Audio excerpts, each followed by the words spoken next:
और देवेश चंद्र ठाकुर में इतना ही दम है, आ जाओ दोबारा इस्तीफा दे करके चुनाव में, 90% के लोग तुम्हारा मतलब की औकात बता दें। 12 सीट जीतने वाले नीतीश कुमार के जो सांसद हैं, आपको लगता है वो डरेंगे जी? भूल, अगर डरेंगे नहीं तो इस्तीफा दे करके आ जाए। अगर मर्द हैं तो इस्तीफा देने में कर, किंग मेकर नहीं है। किंग मेकर अगर होते तो सर झुका करके चरण स्पर्श नहीं करते। नीतीश कुमार जी और चंद्रबाबू नायडू जी का जो है, अगर बीजेपी अपना स्पीकर बना लिया तो दोनों को समाप्त कर देगा। दोनों के सांसदों को तोड़कर बीजेपी में मिला लेगा। 25 में महागठबंधन का सरकार बनेगा। कैसे बनेगा? सारा समीकरण उनके साथ है, सारे नेता उनके दल उनके साथ हैं, जेडीयू उनके साथ है, मांझी जी उनके साथ है, चिराग पासवान उनके साथ है, इतना सारा घटक उनके साथ। ने साफ शब्दों में कहा है कि यादव, मुस्लिम और कुशवाहा हमारे घर आइए और चाय पीकर जाइए, लेकिन काम हम आपका नहीं करेंगे। इन सभी मुद्दों पे बातचीत करेंगे। हमारे साथ बातचीत करने के लिए आरजेडी एमएलए फतेह बहादुर सिंह हैं। मुखरता से अपनी बातों को हर मुद्दे पर रखते हैं। बहुत बहुत स्वागत करेंगे सर। बहुत बहुत धन्यवाद आपको जी। जेडीयू के जो सांसद बने हैं सीतामढ़ी से देवेश चंद्र ठाकुर, वो कह रहे हैं कि मुसलमान, यादव और कुशवाहा समाज हमारे घर पर आए और चाय पीकर जाएं। क्या कहिए? ये सोचना चाहिए जो बहुजन समाज के लोग हैं, जो 90% के लोग हैं, जिनके लिए जगदेव बाबू ने लड़ाई लड़ा और संदेश दिया था कि बाघ कभी बकरी का रखवाला नहीं हो सकता है, बिल्ली कभी दूध का रक्षक नहीं हो सकती है, और कुत्ता कभी मांस का रखवाली नहीं कर सकता है। इस बात को सांसद महोदय के बयान के बाद बहुजन समाज के लोगों को सोचना चाहिए। और देवेश चंद्र ठाकुर में इतना ही दम है, आ जाओ दोबारा इस्तीफा दे करके चुनाव में, 90% के लोग तुम्हारा मतलब की औकात बता देंगे। चैलेंज कर रहे हैं सर आप? चैलेंज कर रहा हूँ, आ जाओ दोबारा। नीतीश कुमार के सांसद है सर, 12 सीटों पर जीत हासिल किया उन्होंने। किसी का भी सांसद हो, अगर इस तरह का बयान दे रहा है व्यक्ति, तो अगर दम है तो इस्तीफा दे करके दोबारा आ जाओ चुनाव में। 90% के लोग जो बहुजन समाज के लोग हैं औकात बता देंगे और 0 पर आउट कर देंगे। क्या बात कर रहे हैं? 12 सीट जीतने वाले नीतीश कुमार के जो सांसद हैं, आपको लगता है वो डरेंगे जी? भूल, अगर डरेंगे नहीं तो इस्तीफा दे करके आ जाए।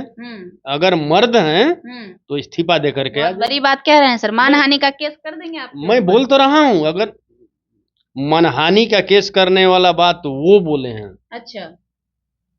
मैं कहता हूं अगर बहुजन समाज के लोगों का वोट नहीं चाहिए और बहुजन समाज के लोगों के वोट से जीत कर जाते हो और कहते हो कि हमको बहुजन समाज का वोट नहीं चाहिए, तो कह रहे हैं नहीं दिया हमको वोट, मुस्लिम नहीं दिया, यादव जो नहीं दिया, कुशवाहा नहीं दिया, तो कह रहे हैं। तो मैं बोल तो रहा हूं कि अगर औकात है तो ये चुनाव से पहले बोल दिया होता।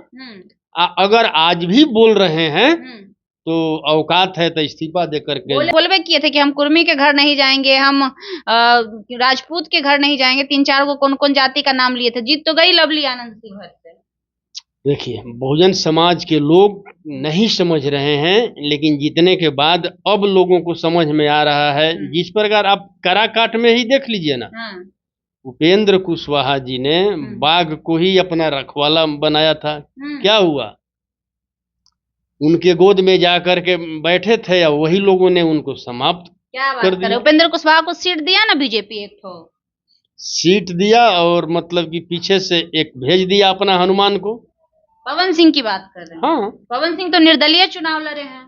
बीजेपी का ही बी टीम बन करके उपेंद्र कुशवाहा को समाप्त करने के लिए, जिस प्रकार 2020 के चुनाव में चिराग के द्वारा बीजेपी जो है, चिराग पासवान के द्वारा नीतीश कुमार जी को कमजोर करने का काम किया, उसी प्रकार ये 24 के लोकसभा में उपेंद्र कुशवाहा जी को समाप्त करने के लिए बीजेपी ने पवन सिंह को उतारा था। बीजेपी अगर नीतीश कुमार को समाप्त करना चाहेगी तो नीतीश कुमार बीजेपी के साथ क्यों रहेंगे?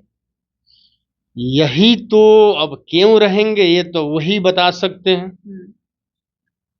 अगर समाप्त करना नहीं चाहेंगी तो नीतीश कुमार जी का बीजेपी भी जानता है कि लौकुश समीकरण है, और उन्हीं के सांसद जो कुशवाहा समाज को गाली दे रहे हैं, तो नीतीश कुमार को तो कमजोर ही न कर रहे हैं। नीतीश कुमार को भी समाप्त करने का ही उपाय है। किंग मेकर बने हुए हैं सर नीतीश कुमार। अभी चाह ले तो मोदी जी नहीं रहेंगे प्रधानमंत्री पद पे। आप कह रहे हैं नीतीश कुमार को काहे का किंग मेकर?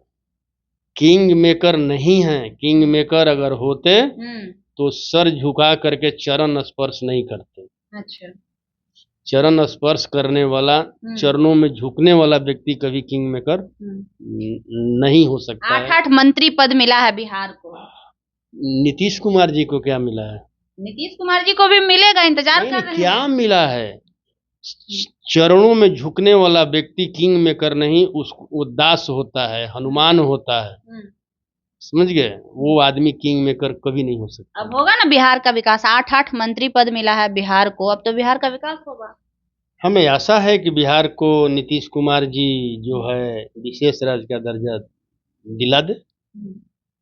अभी तो नीतीश कुमार जी और चंद्रबाबू नायडू जी का जो है, अगर बीजेपी अपना स्पीकर बना लिया तो दोनों को समाप्त कर देगा।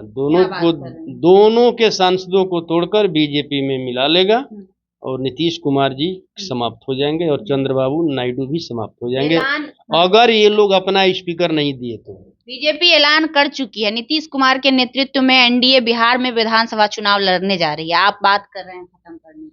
6 महीना बीतने दीजिए। 6 महीना में बीजेपी नीतीश कुमार को निगल जाएगा। तो कहाँ निकल गया? इतने दिनों से तो बीजेपी के साथ ही हैं। निकल तो गया। कहाँ 80 सीट जीतते थे, 105 सीट जीतते थे, 114 सीट जीतते थे, 43 पर सिमट। अब जनता उब गई है, लंबे समय से राजनीति में है तो जनता तो बीजेपी से उबा था। नीतीश कुमार जी देखिए, आप जो उनके प्रदेश राष्ट्रीय अध्यक्ष जो यहाँ बयान दिए थे कि सभी क्षेत्रीय दलों को समाप्त कर देना है। अच्छा। तो उसी धारा में जो है बीजेपी काम कर रहा है। अगर बीजेपी का सरकार 5 साल चल गया तो सभी क्षेत्रीय पार्टी को समाप्त कर देगा। 12 सांसद ऐसे नहीं ना आ जाता है सर। जेडीयू मजबूत है तब ना 12 सांसद। आपको 4 मिला, उनको 12 मिला, तो 3 गुना ज्यादा है। 12 सांसद जो हैं वो सब बीजेपी का गाना चालू कर दिए हैं। आप देख लीजिए, इनका देवेश चंद्र ठाकुर जो है बीजेपी का भाषा बोल रहे हैं। नीतीश कुमार जी मजबूर हैं। नीतीश कुमार जी का कोई मतलब बयान उन पर आया है? जैसे ही बयान देंगे वो बीजेपी में शामिल हो जाएंगे। तो नीतीश कुमार जी को समाप्त करने में बीजेपी लगा हुआ है। इनका 12 सांसद है, 12 सांसद ले जाएगा, बीजेपी में मिलाएगा और उनको समाप्त करेगा। देखा जाए तो 14% यादव, 17% मुस्लिम है। तो सब जगह तो यही स्थिति होगा। देवेश चंद्र ठाकुर जब कह रहे हैं तो अन्य जगह पर भी तो यादव और मुस्लिम है। क्या होगा? उनका काम तो होगा नहीं अब उनका। देवेश चंद्र ठाकुर जैसे लोग जो है देश में नफरत फैलाते हैं और नफरत फैलाने वालों को जो है इतिहास कभी माफ न किया है न करेगा।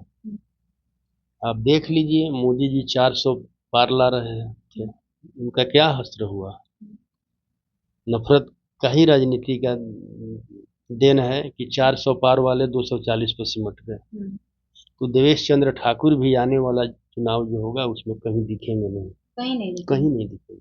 अच्छा, क्या लगता है 25 में कितना प्रभाव डालेगा? लोकसभा चुनाव में तो कुछ हद तक अच्छा आप लोग कर नहीं पाए, महज 8 से 9 सीटों में सिमट गए। क्या लग रहा है विधानसभा में क्या कुछ होगा? 25 में महागठबंधन का सरकार बनेगा। कैसे बनेगा? सारा समीकरण उनके साथ है, सारे नेता उनके दल उनके साथ हैं, जेडीयू उनके साथ है, मांझी जी उनके साथ है, चिराग पासवान उनके साथ है, इतना सारा घटक उनके साथ है। नेता उनके साथ है, पब्लिक हमारे साथ। पब्लिक आपको कहाँ वोट दी? अगर वोट देती तो 4 ही सीट पे सिमट जाती आरजेडी। इसमें आपको देखिए कहीं ना कहीं जो है, आप जो देश में चल रहा है, ईवीएम में कुछ ना कुछ गड़बड़ी लोगों ने किया है। अच्छा, ईवीएम में गड़बड़ी किया है। तो अभी आप उपचुनाव हो रहा है ना, उपचुनाव को देख लीजिएगा। जितना भी उपचुनाव होगा सारा उपचुनाव हम जीतेंगे। आप जीत जाइएगा सारा जीतेंगे टोटल, सारा जीतेंगे। अब दावा कर रहे हैं? 5 सीट पे 5 टोटल जीतेंगे। नीतीश कुमार का नहीं जीतेगा विधायक? एनडीए का नहीं जीतेगा, टोटल महागठबंधन जीतेगा। आप हल्के में ले रहे हैं सर एनडीए? मैं हल्का में नहीं ले रहा हूँ। हमारे एरिया में मतलब कि काहे नहीं जिता लिए। शाहाबाद और मगध तो साफ कर दिया। वो लोग कह रहे हैं वहां पे त्रिकोणीय लड़ाई था, फैक्टर था, बक्सर में कोई आईएएस खर मिश्रा जी थे, उनके वजह से जीता। राजा राम सिंह की बात आप कर रहे हैं, वहां पे लोग कह रहे हैं पवन सिंह की वजह से जीते। सब जगह फैक्टर आरा दिखाया में जा रहा है। आरा में हम्म? आरा में आरा में भी कुछ वैसा होगा फैक्टर। कुछ नहीं था। सासाराम में हम्म। ये सब वो सब कोई बात नहीं है। दक्षिणी बिहार की जो बहुजन समाज के लोग हैं एक साथ हैं और इंडिया गठबंधन के साथ हैं। चलिए, इंडिया गठबंधन के साथ 25 में आपकी सरकार बन जाएगी। बनेगी, 100% बनेगी। चलिए, बहुत बहुत धन्यवाद। हमारे साथ बातचीत कर रहे थे फतेह बहादुर सिंह। साफ शब्दों में कह रहे हैं लोकसभा में नहीं बना तो कोई बड़ी बात नहीं है, लेकिन 25 हमारी जरूर होगी। मतलब 25 में बिहार में तेजस्वी यादव की सरकार आएगी और देवेश चंद्र ठाकुर को चैलेंज कर रहे हैं कि अगर उनमें दम है, अगर उनमें हिम्मत है तो वो फिर से चुनाव लड़ ले। 90% उन्हें उनकी औकात दिखा देगी। आपकी क्या प्रतिक्रिया है जरूर दीजिएगा। लाइव लोग न्यूज देख रहे थे आप। मेरा नाम खुशबूरा है। बहुत बहुत धन्यवाद।